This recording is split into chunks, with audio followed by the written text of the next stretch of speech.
The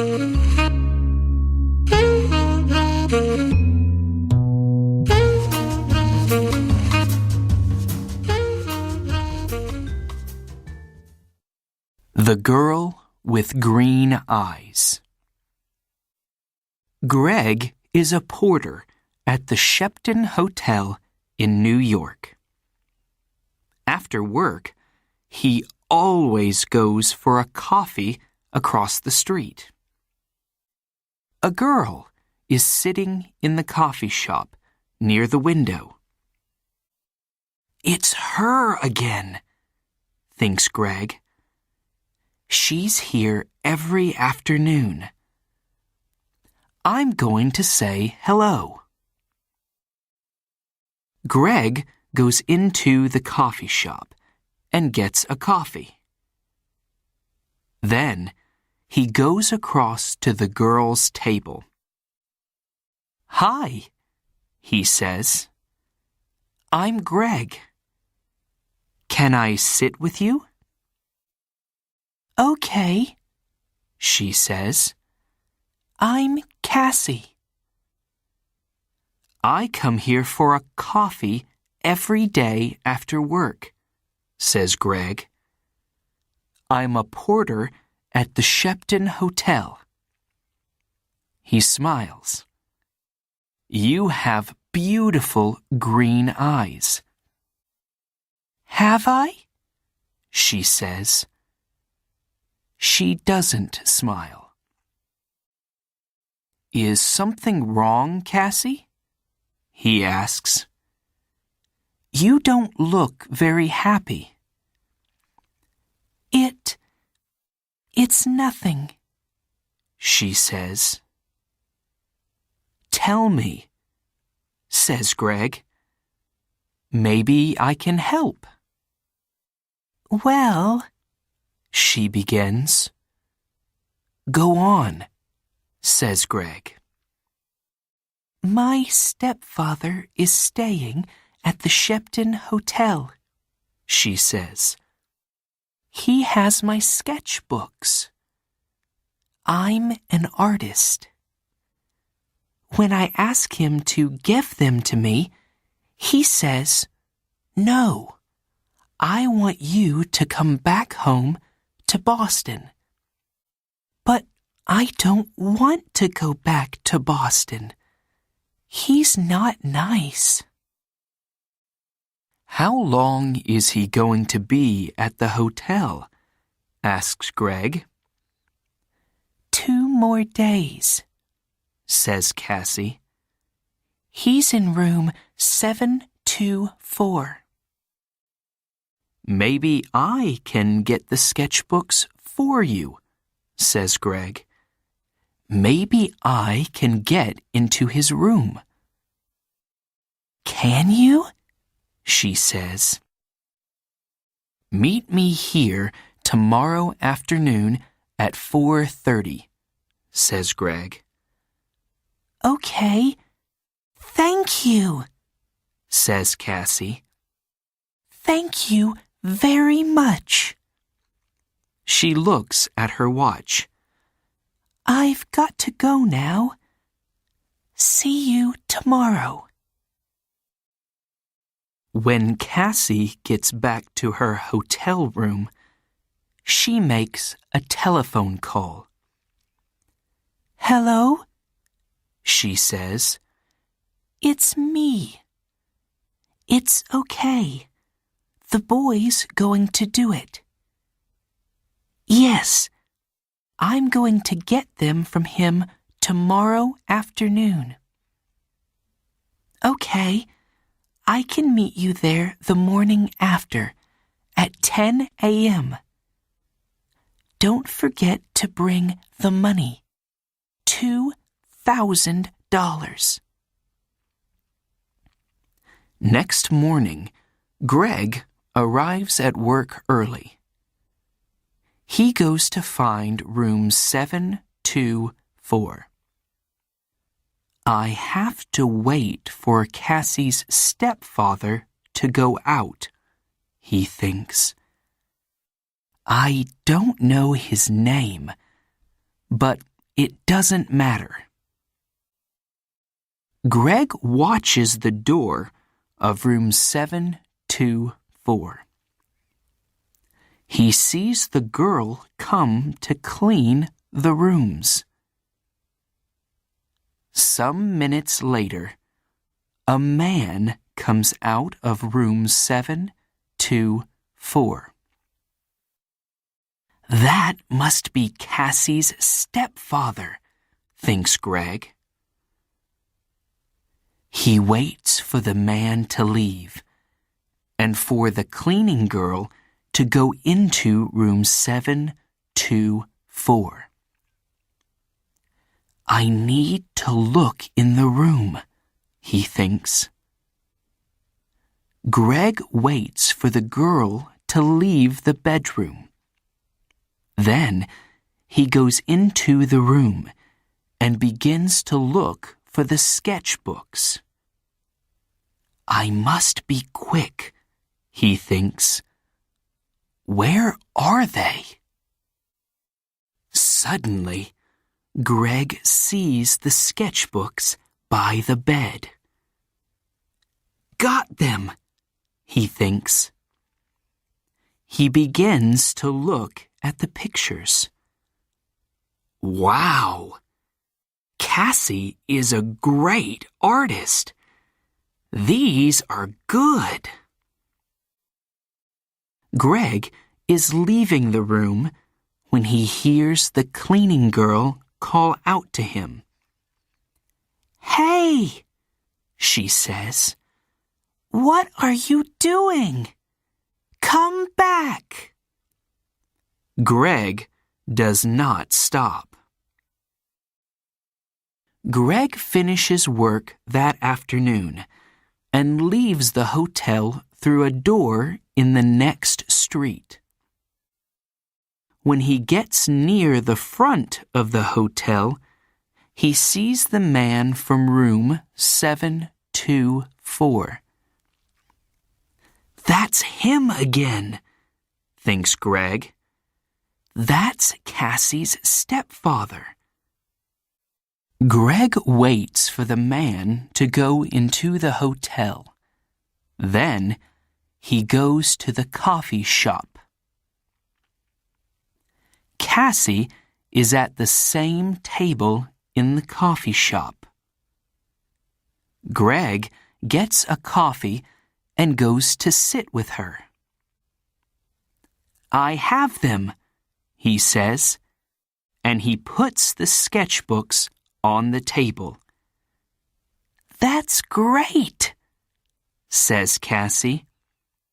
How can I thank you, Greg? You can meet me later, he says, after I go home and change out of my porter's uniform.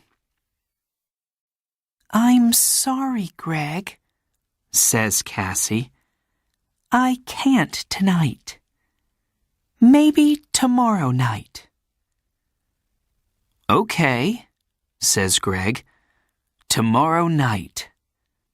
We can get something to eat first. Yes, okay, says Cassie. I have to go now, but meet me here tomorrow evening at 6 o'clock. Cassie gets up, ready to leave. Don't forget your key, says Greg. Oh, thanks, says Cassie. She takes it from him quickly. See you tomorrow. Greg is finishing his coffee when he sees his friend, Mike. You're in trouble, Greg, says Mike. Jake Russo's sketchbooks are not in his room. Room 724. And there are CCTV pictures of you coming from that room. Who is Jake Russo? Asks Greg. Suddenly, He's not feeling very well. An artist, says Mike. His pictures sell for thousands of dollars, and his sketchbooks sell for thousands too. Do you have them? Asks Mike. No, a girl has them, says Greg. What girl? Asks Mike. A girl with green eyes, says Greg, and he tells Mike about Cassie and her stepfather. But it's not true, says Mike when Greg finishes speaking. Jake Russo doesn't have a wife or a stepdaughter. You have to find that girl and get the sketchbooks, Greg. And you have to do it before the police find you. Greg walks home to his one-room apartment. How am I going to find her? He thinks. She has Jake Russo's sketchbooks now, so she's not going to meet me again. Is she going to sell them for a lot of money? There is a police car in the street, next to Greg's apartment. Oh no! He thinks. They're waiting for me. I can't get into my apartment now. That night, Greg sleeps on a train in the subway. But early the next morning, "Hey, you," says a man. He's the subway cleaner. "Get up. You can't sleep here all day." "Sorry," says Greg.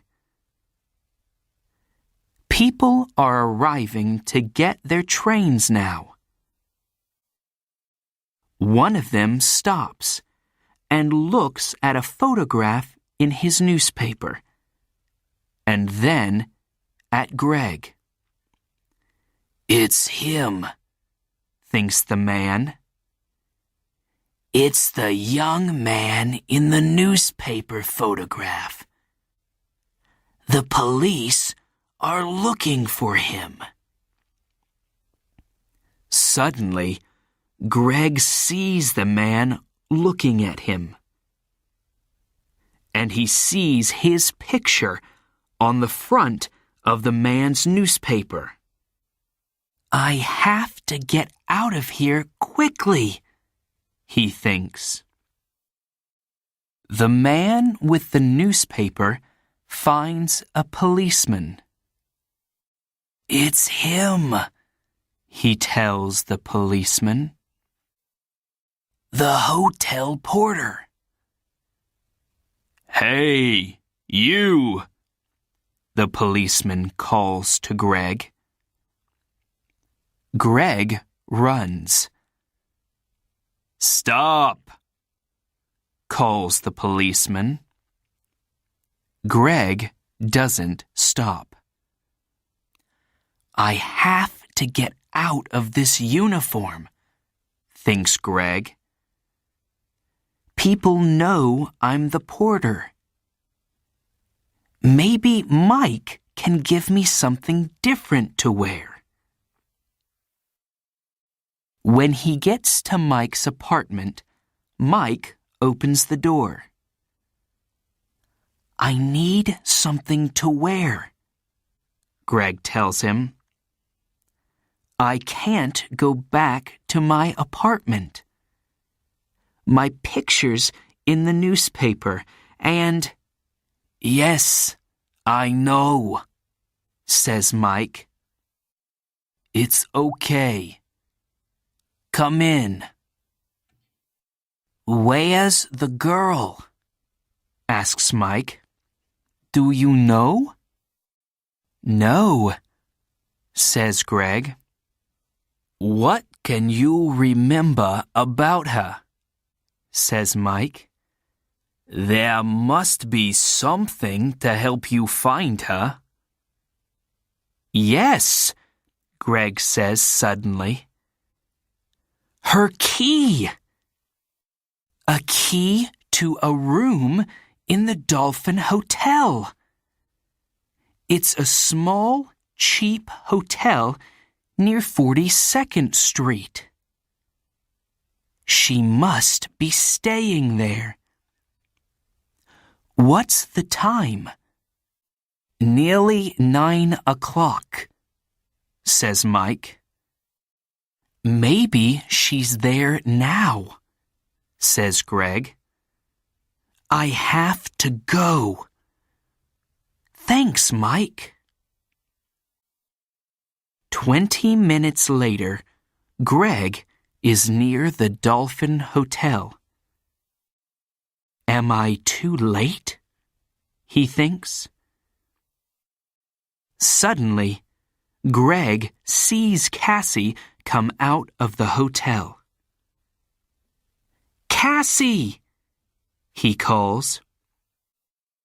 Wait! I have to talk to you. Cassie sees him, but she doesn't stop. There is a car waiting for her. She says something to the driver and gets into it quickly. Oh no, says Greg. Pier 83, says an old man in the street. Greg looks at him. What? The girl is going to Pier 83, West 42nd Street, for the Circle Line boat, says the old man. Greg smiles. Thanks, he says. And he begins to run. Greg runs all the way to Pier 83. People are getting on to the boat, and he gets a ticket. On the boat, Greg looks for Cassie. But a woman with a newspaper is looking at him. It's the young man in the picture, she tells the man with her. Call the police, Eddie. The man gets his phone and calls the police. Some time later, Greg sees Cassie. She is talking to a man. But Greg does not see two policemen get on the boat. They quickly find Greg. Where are Jake Russo's sketchbooks? The first policeman asks him. I don't have them, says Greg. You don't want me. You want her. She has the sketchbooks. Hey, look. He's right, says the second policeman. The two policemen move quickly to Cassie and the man. I don't understand, says Cassie. How? The two of you are coming with us, says one of the policemen. You're in trouble. Later, Greg and a policeman take the sketchbooks back to the hotel. Jake Russo is very happy to see them again. "I'm sorry, Mr. Russo," says Greg, and tells him everything. "It's okay," says the artist, smiling. "But stay away from girls with beautiful green eyes."